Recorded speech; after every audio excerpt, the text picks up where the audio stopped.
Welcome back, weirdos, to another episode of Random Fandom.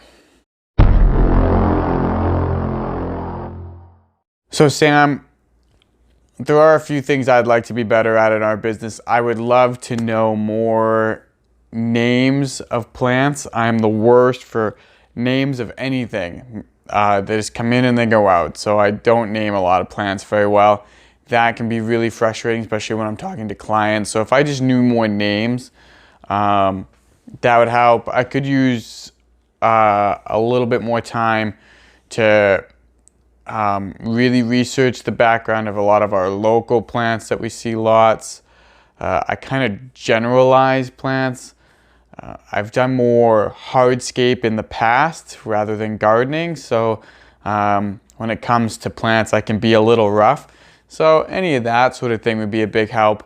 I have had a lot of experience with ponds and waterfalls. I pretty much know everything I need to know about doing the basic waterfall and some slightly advanced waterfall and pond systems.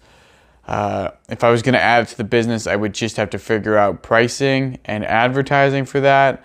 I believe that there are lots of people that like them, but not as much to make it its own thing right where we live. If we lived in a bigger city, I might try and learn more about pond installation than I already do, because it might be more demand for that. Yeah, so mostly I wish I knew more about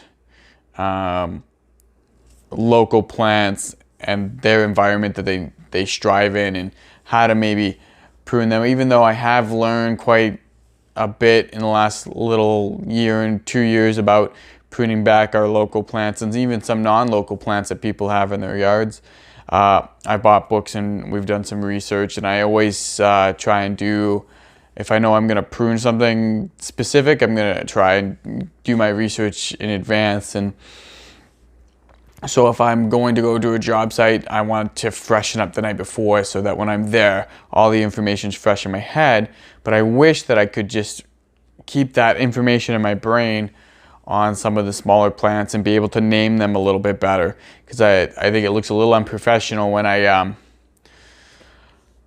go to a job site and they're asking me the name for a plant. I'm like, I forgot. But I really struggle with schooling. I'm extremely dyslexic.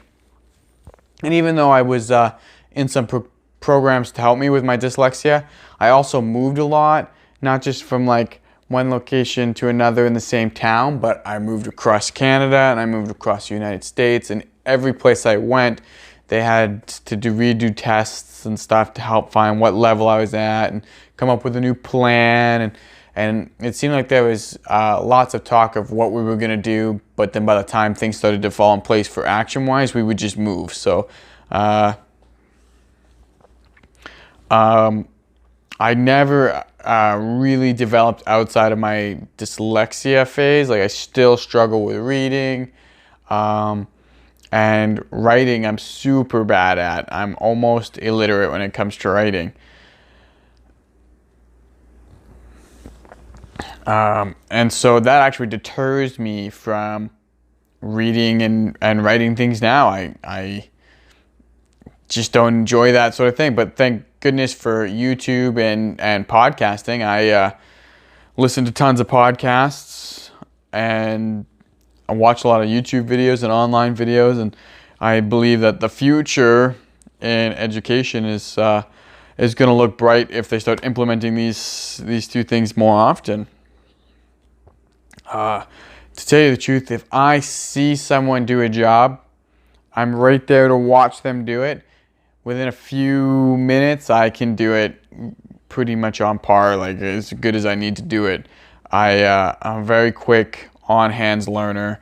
I worked for an excavating company, and I was hired on to do hardscape. And my very first day, they threw me into a Bobcat, which I had never driven before. I was 19, I think, around 19. I had never driven one before, and within a few hours, I was keeping up with the regular guys. I mean, Bobcats aren't that difficult to drive, but it just gives you an idea of like how I can just, if I see it and I'm part of it, I can do it. If I read how to do a Bobcat, I would have a lot of trial and error to figure it out. Where if I see someone do it, I've got it. When it comes for me in learning too new things, I just make sure I ask a ridiculous amount of questions. I need to be crystal clear on what it is I'm being asked. And I actually do that for my own safety, because if I'm crystal clear on what I'm being asked and they come back and go, why are you doing this? Or why did you do it that way? I go, because this, this, and this. I try to keep all my information, I try to ask as much information as I can so I have more details in case something goes wrong and people try to question me about it for being whatever. So whenever I get into a new job or trying something new, I try and get all the information, very clear details. And so with podcasting and YouTube and video online and stuff like that, I've actually been learning more about the things I'm interested in quicker because I can see it in action. And even like just listening to podcasts, I'm starting to really retain some of the information, even though some of it's pretty useless to my day-to-day life. Someone will just say something and I'll be like, oh yeah, well, did you know this? Because I pick it up from some podcast. And they're like, what's that got to do with anything? I don't know. I really enjoy quite a few podcasts. I listen to Joe Rogan, obviously, you know that. I'm a big Joe Rogan fan. I also, I have a newfound podcast that I really enjoy called Order of Men. It's kind of like a self-help for men podcast. There's a podcast called Lore, which I've mentioned in this channel before, which I love. And that same person, he does such a good job. They actually have a Lore TV show on Amazon Prime, I think it is, yeah, Prime TV or whatever. They've got the Lore TV show on its second season. He also does another podcast called Unobscured. He just finished season 1 of the Salem Witch Trials, which is full of information. It's really good. Anyway, so those are just 3 good podcasts that I really enjoy. I listen to lectures online too. You can just get an app for a podcast like Castbox or whatever and start looking for lectures and debates and all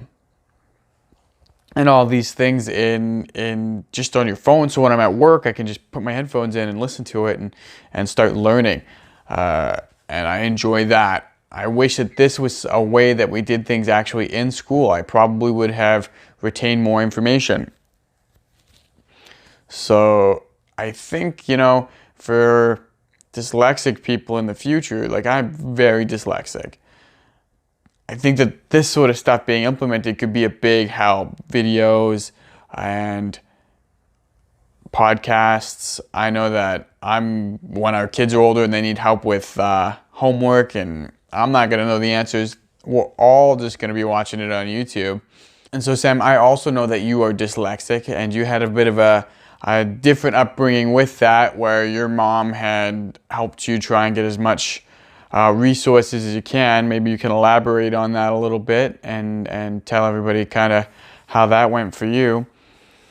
But also, I'd love to know, my real question for this episode is, what things after schools have you learned through stuff like YouTube and podcasts that you've picked up from social media or any sort of online outlet like that?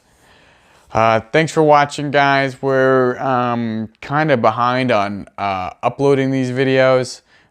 We've just, kind of gotten in a bit of a rut on filming and editing and posting. So I'll post this one again here tonight after I'm recording it. It's probably be around 10 when I upload it. And then hopefully maybe try and get one done around dinner time tomorrow if we can. And then start getting back on track for next week. That'd be ideal. Anyways, thanks for sticking around, guys, and we'll see you next time.